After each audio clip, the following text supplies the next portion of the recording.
far more important to me today than it ever was when I was in school, and why that means that you all need to embrace absolutely everything you do. I get to spend a fair amount of time on this campus. I'm a parent, I'm on the board, and I get to see a lot of you guys walking around. And I see a lot of myself in you. I'm the good-looking guy in the mirror. But I also went to a private school. I went to Buckley, and so I'm really familiar with the challenges that you guys face. I know how hard the academics are.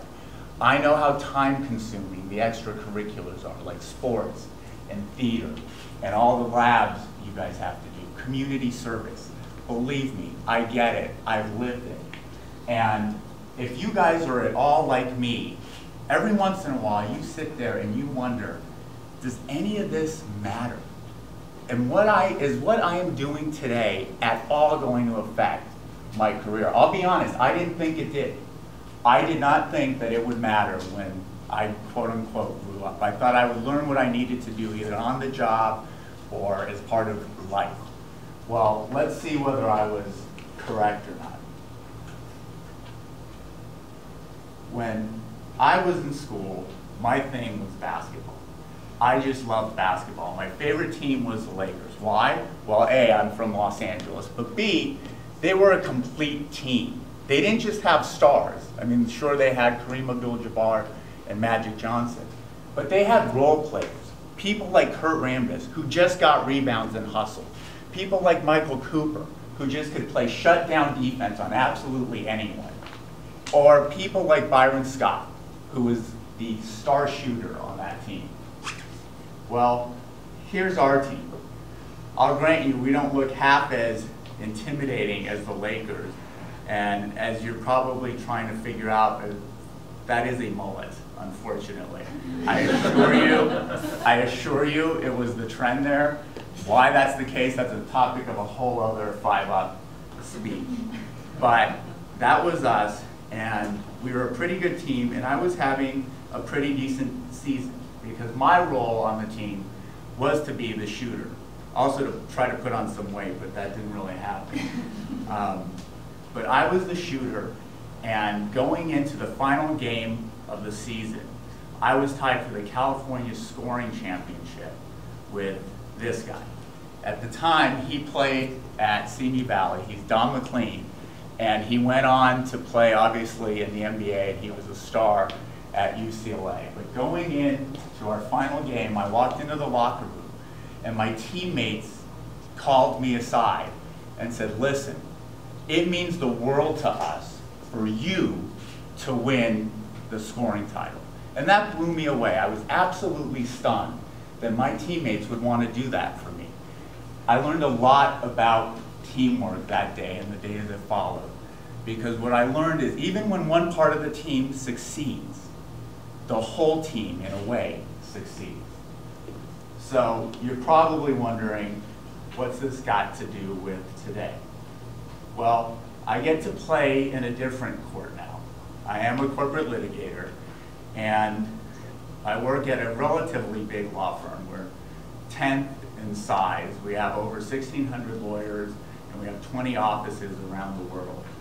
And we get to represent some pretty great clients, companies like Google and Twitter and Walmart. And the great thing for me now is that to deal with the issues that these clients have is I get to put my own team together. And at my firm, there are dozens of Harvard law grads, of Yale law grads. I could easily just grab those people and put them on my team.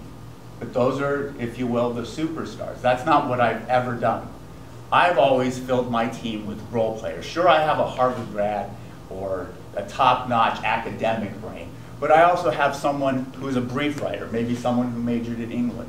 I have someone who's a terrific researcher, and a lot of arts majors are just terrific researchers because of the attention to detail. We have secretaries, we have paralegals, and I get to play the role of the captain on the team. And we've enjoyed some pretty good success.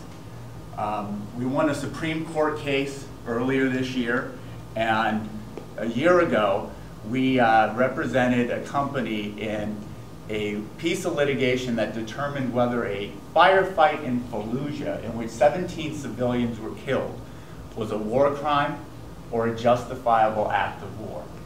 And so, time and again, we've always been complimented on the teams that we are able to put together and to serve our clients with.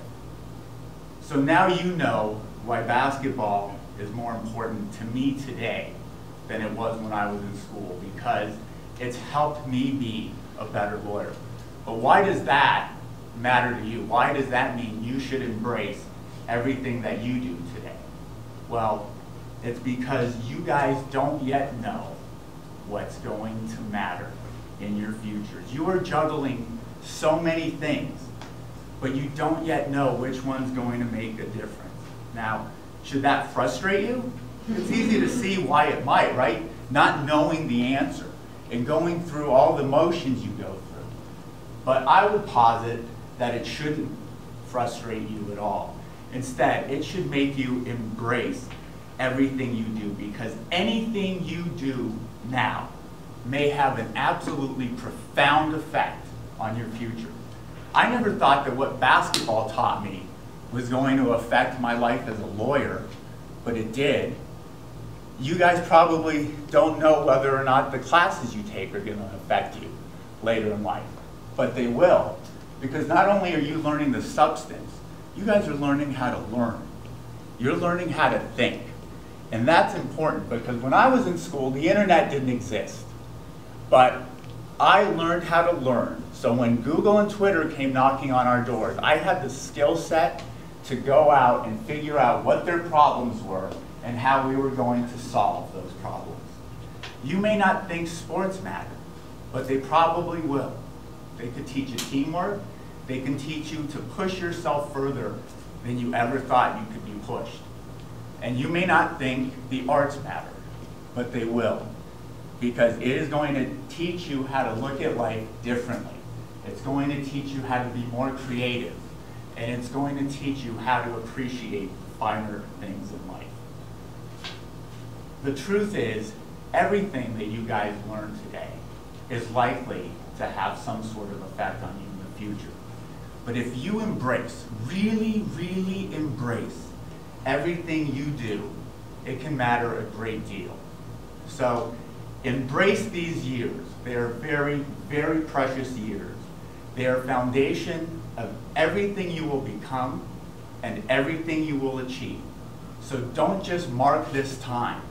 Embrace this time. Because if you do, it and you will make a tremendous difference. Or as President John F. Kennedy put it, one person can make a difference, and every person should try. So please, try.